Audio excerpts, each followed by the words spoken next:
నిమ్మకాయలతో తప్పకుండా వారి గుణపాఠం తప్పదని చెప్పి సందర్భంగా మనవి చేస్తా ఉన్నాను. ఈరోజు చూసినట్టయితే మరి రాహుల్ గాంధీ గారేమో రాజ్యాంగం పట్టుకొని నీతులు చెప్తా ఉంటారు. కానీ ఇక్కడనేమో రాష్ట్రంలో రాజ్యాంగాన్ని ఉల్లంఘిస్తూ రేవంత్ రెడ్డి గారు మరి రేవంత్ రెడ్డి చేస్తున్న తీరుపైన రాహుల్ గాంధీ గారు మౌనం వహించడం చూస్తా ఉంటే ఎన్నో అనుమానాలకు తావిస్తా ఉంది. రాహుల్ గాంధీ గారేమో రాజ్యాంగం పట్టుకొని దేశమంతా తిరుగుతూ ఉంటాడు. ఇక్కడనేమో ముఖ్యమంత్రి రేవంత్ రెడ్డి గారు రాజ్యాంగాన్ని ఉల్లంఘిస్తూ ఉంటే ఏం సమానం చెప్పకుండా ఏమి దానికి కూడా వివరణ ఇవ్వకుండా మౌనం వహించడం వెనుక ఆంతర్యం ఏమిటి?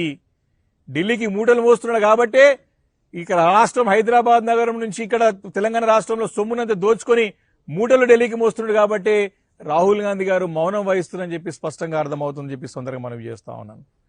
కాబట్టి మనకు తెలుసు ముందు నుంచి కూడా రేవంత్ రెడ్డి గారు అంటే ఒక బ్లాక్ మెయిల్ కి ఒక బ్రాండ్ అంబాసిడర్.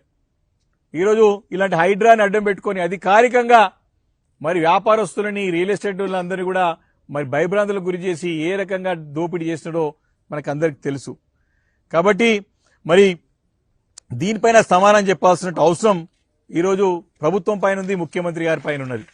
హైకోర్టు ఇచ్చినటువంటి తీర్పు మరి ప్రజలందరూ కూడా మరి స్వాగతిస్తా ఉన్నారు. అంతేకాకుండా ఇంకా కూడా తప్పించుకునే ప్రయత్నం మానండి, తప్పుదో పట్టించే ప్రయత్నం మానండి, వాస్తవాలు తెలుసుకోండి. ఇంకా కూడా మీరు మసిపూసి మారకాయ చేస్తా అంటే ప్రజలు నమ్మే పరిస్థితులు లేరు. ఆ కాలం దాటిపోయింది. మీరు సమానం చెప్పాల్సినటువంటి అవసరం ఉందని చెప్పి సందర్భం మనవి చేస్తా ఉన్నాను.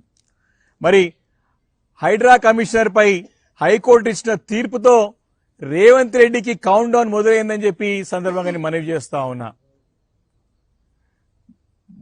హైకోర్టు కమిషనర్ ని ఏ రకంగా హైడ్రా కమిషనర్ ని తప్పించేయమని చెప్పేసి ఆదేశం ఇచ్చిందో ప్రజలందరూ కూడా ఈ ముఖ్యమంత్రి రేవంత్ రెడ్డిని తప్పించడానికి సరైన సమయం గురించి వేచి చూస్తున్నారని చెప్పి సందర్భంగా నేను తెలియజేస్తా ఉన్నాను. ఈ ప్రభుత్వం ఎప్పుడు కూలిపోతుందో ఎప్పుడు పోతుందో అని తెలియని పరిస్థితిలో ఉన్నది. గాల్లో దీపంలాగా ఉన్నది. ఈ ప్రభుత్వం ఒక తీరు ఏ రకంగా ఉందంటే దీపం ఉన్నప్పుడే ఇల్లు చక్కదిద్దుకున్న వివరంగా అధికారం ఉంది కాబట్టి దోచుకోవాలి, రేపు పొద్దునెట్టని వచ్చేది లేదు, మనం పోయేది లేదు, ఉన్నప్పుడే మనం దండుకోవాలని చెప్పేసి ఇలాంటి హైడ్రా లాంటి వ్యవస్థలను పెట్టి ప్రజలని, వ్యాపారస్తులని, ఇండస్ట్రీస్ ని పీడించి బ్లాక్మెయిల్ చేసి దోపిడీ చేసి ఏ రకంగా ధనాన్ని ఢిల్లీకి మూటలు ముస్తారో చూస్తా ఉన్నాం. కాబట్టి తప్పకుండా మరి ఒక హైకోర్టు చేసిన తీవ్రమైనటువంటి వ్యాఖ్యను కూడా సందర్భంగా నేను గుర్తు చేస్తా ఉన్నాను.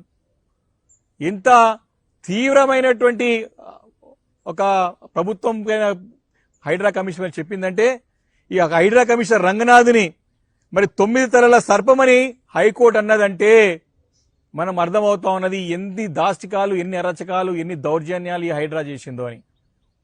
అత్యున్నత న్యాయస్థానం రాష్ట్రంలో చేసిందంటే అర్థం చేసుకోవచ్చు. అంటే 9 తలల సర్పం ఈ యొక్క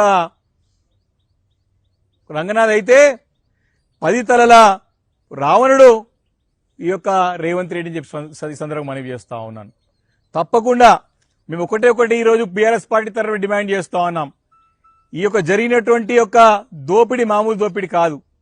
చేసినటువంటి అన్యాయాలు, అక్రమణలు, అన్యాయాలు, దౌర్జన్యాలు, దాష్టికాలు, అరిచికాలు, దీని ద్వారా చేసిన దోపిడీ పెద్ద ఎత్తున గత రాష్ట్రంలో 2 సంవత్సరాలుగా హైడ్రాను అడ్డు పెట్టుకొని చేశారు. మేము బీఆర్ఎస్ పార్టీ డిమాండ్ చేస్తా ఉంది, మీ తక్షణం సిట్టింగ్ హైకోర్టు జడ్జితో ముఖ్యమంత్రి గారికి నిజంగా కూడా వారిపైన నమ్మకం ఉంటే ఈరోజు మీకు ఒక వ్యక్తి కావాలనా లేకపోతే తెలంగాణ రాష్ట్రం కావాలనా? ఇది ఒక వ్యక్తి ముఖ్యమా లేకపోతే న్యాయస్థానం ఒక తీర్పు, న్యాయస్థానం ఒక ఆదేశం ముఖ్యమా? న్యాయస్థానాలను గౌరవించాల్సిన